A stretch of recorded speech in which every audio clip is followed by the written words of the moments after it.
So we're going to go through a ankle car movement now.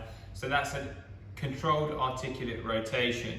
And I think what's important to note on this is the ankles and the strength and the control and the mobility needed within those joints is often overlooked. But if you consider how much we're on our feet and how much volume goes through that joint and the amount of sort of strains, ankle strains we can get over our life, it's very important that we do what we can to keep that joint mobile, especially if you play in sports, or like say if you've had an injury, you know, we should make sure we've got some ankle mobility drills going in there.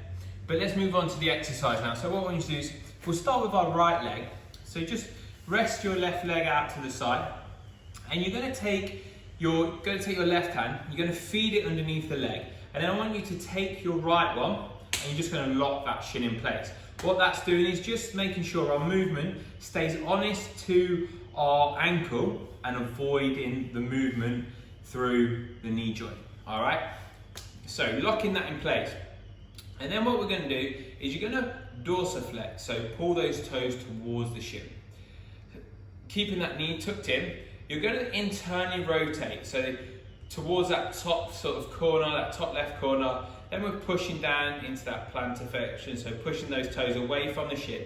Now with those pushed away as far as we can, I want you to externally rotate that joint, keeping that shin nice and tight, working through that range of motion in there, and then you're going to draw those toes back to the top. So that's like scraping it through the end range of that joint back to the top, and then we're going to work back in reverse. So I've still got that tension of putting my toes in towards my shin, so I should feel that nice little burn coming through there.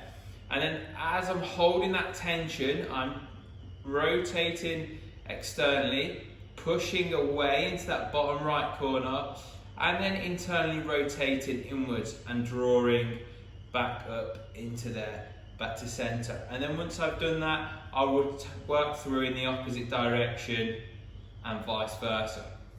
Okay, so it's important to note that we're really trying to push those joints into each corner of sort of its range, and really try slowly work it through under a lot of tension in there. And make sure, like I say, we're keeping that hand locked on that shin just to stop that internal and external rotation going through the knee joint. We want to lock that stay.